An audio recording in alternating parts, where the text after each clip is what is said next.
Dragon Source, sexiest man alive, Alien Slayer, Demon Slayer, superhero, live from New Earth. Let's go. So, how did the Joker get so much power?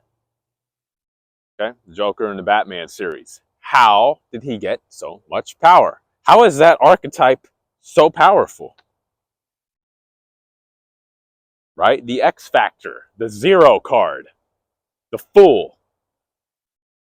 You could say the Fool is like the light side of the Joker is like the dark side of it. But that card is like, it transcends all of the limitations of the archetypes of all the other cards. It's like the X Factor. It can go wherever it wants. It could be anything. It could take on any identity because it knows that all identities are truly a joke, an imagination. The Joker. Every single archetype, every single character is just an imagination from the God mind. It's not, nothing is truly any more valuable than anything else. The Joker has this knowledge, and so the Joker is truly the only one that can see through the whole game. The Joker is the only one that can see through the whole game. So you could almost look at the Joker as like a jailbreak mechanism of the Matrix itself. That's why he's so dangerous. That's why he's so charismatic, how he amasses so much power. Because deep down, somewhere inside of us, we all know life is a joke. I mean, it just has to be. It, it, you want me to run it down? You want me to break it down for you? I'm not going to say anything you don't already know, but it's like, why are most people working 9-to-5 jobs, struggling to make ends meet, just so they can go on and program their kids to do the exact same thing when no one is truly happy? All competing with each other just to get more clicks, just to get more attention, competing to get into college so we can compete for this job that we don't truly want anyway, so we can give our tax dollars to a government that clearly hates themselves, which is why they, do all this corrupted things to other people. Is anyone truly happy in this mess? Like, I want to know, is there anyone that's like, yep, I'm 100% happy and at ease? Yeah. Nothing bothers me. Is there anyone that could say that full-heartedly? I mean, we've got some damn good spiritual actors on YouTube, all right? We've got some damn good actors in the spiritual lane. Yes, brothers and sisters, I am so enlightened. I am the great Osho.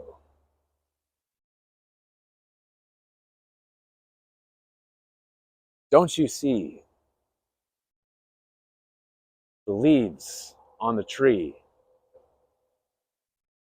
are like fingers on the hand of God, which is you. Your divinity is the divinity of the all. They just talk in circles and don't say anything.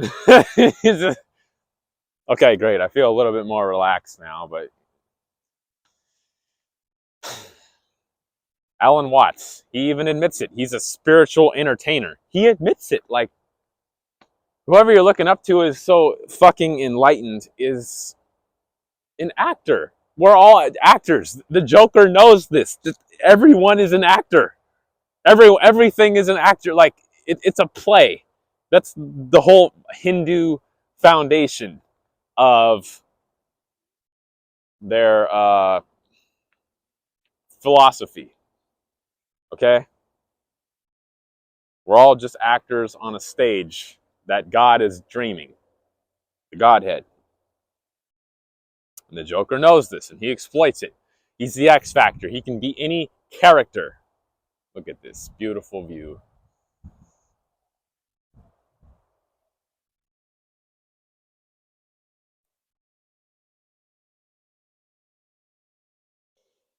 So, how do we use this knowledge for our benefit?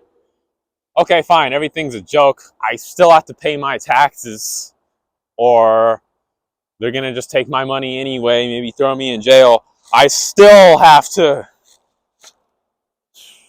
do the song and dance because I still have balls that want to reproduce. So I still have to jump through all these hoops so I can convince women that they should let me slide inside of them. So I still have to, like, yeah, fine.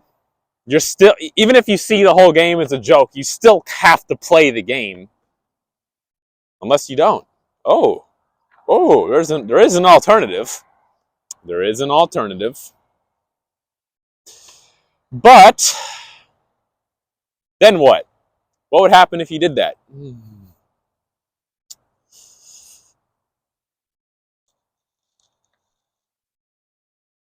Well, let's back up. Let's back up.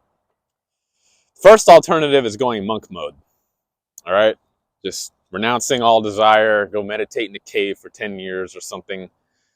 And you actually listen to these guys talk. Most of them truly haven't achieved real enlightenment. They may have went higher in the astral planes. They may have gotten certain psychic abilities activated. You know, maybe if they're doing yoga, kundalini awakening, and whatever, but they're still in the same mire as everyone else. They're just at a higher level of it. They haven't truly escaped anything, and they still have the same desires that they had when they started their journey. They just figured out a way of repressing it. They just mind fucked themselves into repressing it. That's all they did. That's all they've achieved. Like, if you listen to most of these monks talk, they're not actually all that, really. So that's not going to work. So you have to play the game, right? The Masons believe that, the Freemasons believe that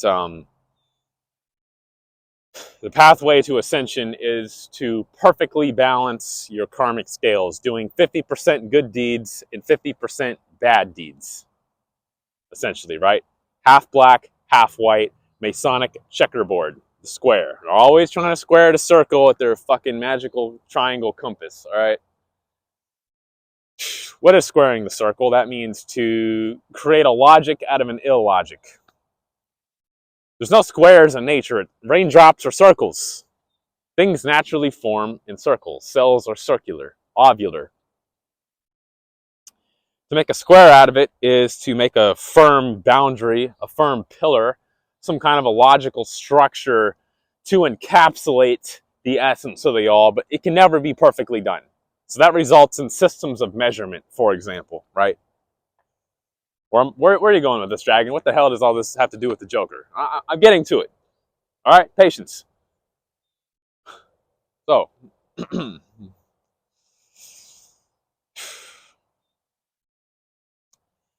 so this is really beautiful. The Joker has everything to do with this. Systems of measurement, a ruler, a rulership. Oh, you see the connection now. The ruler determines the system of measurement, basically how we value things. The dollar, the yen, any currency. How we choose to measure our lives. The values inherent in society. The Joker says fuck all those values. All of them. All values are arbitrary, says the Joker. All values are arbitrary. Now, the Joker is technically an agent of chaos, but, as the Masons say, order out of chaos. So they create the chaos to restructure everything in the order they want. New world order is a new structure. They're just restructuring the world. That's all it is. And they keep making new world orders. You know, they tend to correlate this shit with the planetary cycles, especially Saturn, which controls the building blocks, the structure, the pillars of society, right? Saturn's also very associated with karma. Saturnalian, like the elite worship Saturn, basically. The sun, too. Okay, really all the planets to some extent, but they really fuck with Saturn, all right, because it controls time and structure. Time is just another arbitrary construct that we. Okay, I've got to explain time to you now. I didn't think I'd be going in this many directions, but that's what happens when you freestyle it. Okay, so time is just the measurement of the sun going around the Earth. Okay, whether you believe in a flat Earth or a round Earth, we still observe the sun rotating over our head. So that is what time is based on. It's 24 hours for that thing to go around once, and it's 1 year for that thing to go around 365 times. And you could break it down smaller than that. Break it down from 24ths, 24 hours. You could break each of those 24ths down by 60 minutes. Break all that down by another 60 to get to seconds, right? All arbitrary, all completely arbitrary. Like,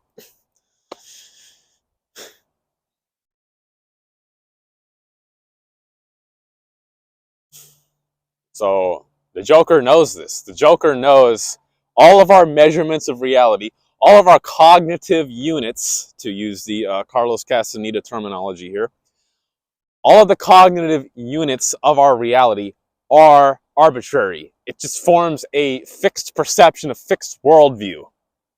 And from that worldview, that locks you into a specific frequency, a bandwidth of consciousness, aka a character. The Joker comes in and says, fuck that perception. Or, hey, I could be that perception for a day. I could put on the wizard hat. I could be a wizard for a day. I could go be an insurance salesman for a day, for a week, for a month, whatever. If I got to do that to survive, whatever. Adaptability. The Joker says, all right, 9 to 5's not working for me. Let me go tap into my swag and fuck around and become the next Jim Carrey. Let Hollywood pay the dragon, all right? You guys can use me to make a movie, all right? You guys can use my charisma, my light, all right? I know Hollywood's looking very dry nowadays. Same actors over and over, the same weak-ass scripts. I mean, you guys should let me write, direct. Well, I don't necessarily need to direct it, but let me write the script and be the leading role, because my shit is fire, okay? How I write it, how I deliver it, all right? Go through my shorts. I got some skits. You can see my potential, all right? Hollywood dragon, okay? But truly that is also just a character. Even the dragon is a character. Even my government name is a fucking character. Every past life I've had was another character. It's just another dream in the God mind.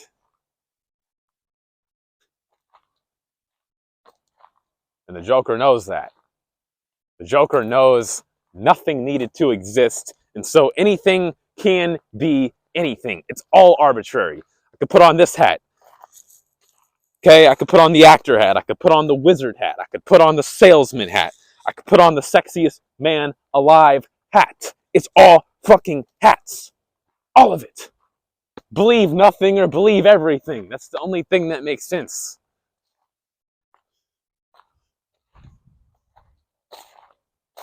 Right? Albert Einstein said it's only 2 types of men in the world. One who believes everything's a miracle, and one who believes nothing's a miracle. Because technically both are true. So you see, the Joker, having this knowledge, is now basically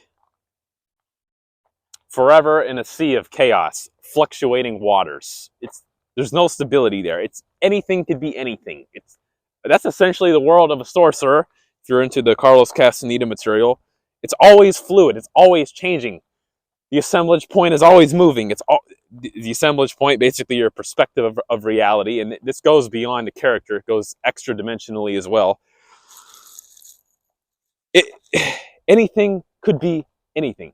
Chaos, Joker, knowledge. And sometimes you need that to break out of a limiting role, a limiting mold society has casted you in. Because it's limiting. Because it doesn't make any sense. Because it feels like your life's the goddamn joke. Why am I obsessing over these crypto numbers? Why would I even be in a position where I'm looking at numbers on a screen determining how much resources I could possibly get by trading these numbers at this specific time, and these numbers are fluctuating because the collective conscious is saying this